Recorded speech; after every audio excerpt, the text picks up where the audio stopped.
Good evening. I promise I'll shave, I swear. So, I think I'm going to try to keep it to a shorter format, but do a series on step work. So, that's for shorter format, huh?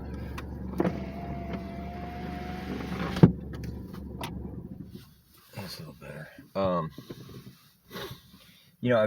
I got a video out there on accountability and how it's kind of a cornerstone of recovery.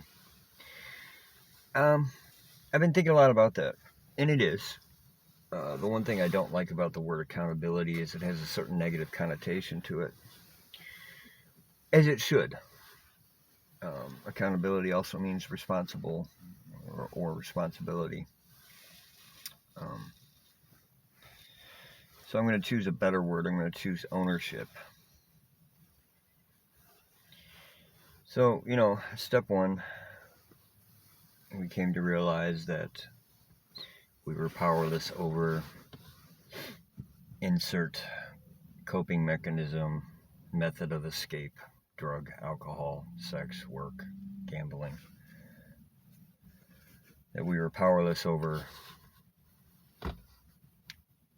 and that our lives had become unmanageable. For a long time, I struggled with this particular step. I struggled with a lot of the steps because I overthought everything. And, my little brain and my ego said, well, if you're admitting that you're powerless over something, how are you ever supposed to overcome it? That's where my brain went. But what I realized was that by admitting or surrendering to the fact that while I was under the influence of my drug of choice, that I was powerless. And the aspect of I was powerless as far as my emotional, mental, spiritual state was concerned. I was powerless because I was giving my power of choice away, and I was giving my power away, period. I was allowing an external solution dictate my internal state.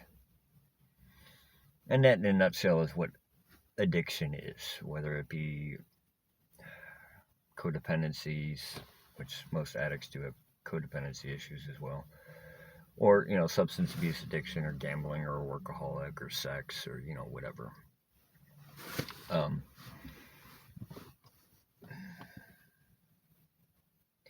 You're in essence giving your power away, and I've done some videos on this. I'll do some more yet, as to what exactly that means to me.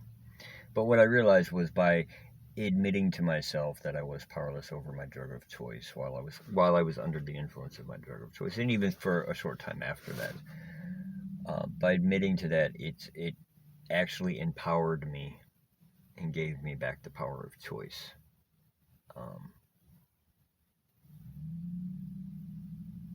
And that's really what that step means in a nutshell. It's real simple. Step 1, 2, and 3 I heard put really good one way, and that was, just to keep it in the context of the big books and 12-step programs.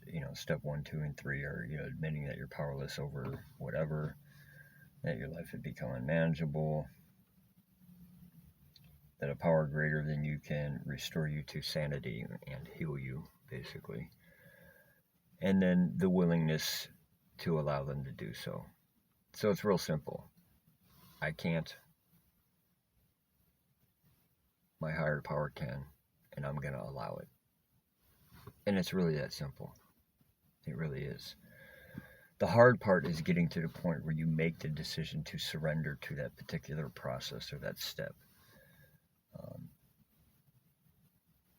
The hard part is disengaging the ego enough to admit it and not judge yourself for it and not feel bad about it. And that's where the struggle is, And nobody wants to admit they're weak, especially an addict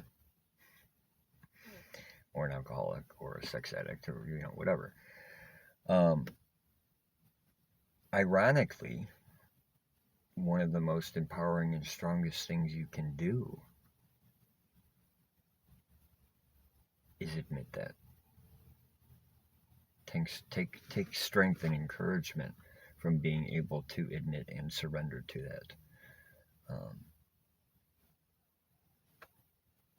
It's not that anyone is incapable of it, it's that it's unknown and it's foreign to you.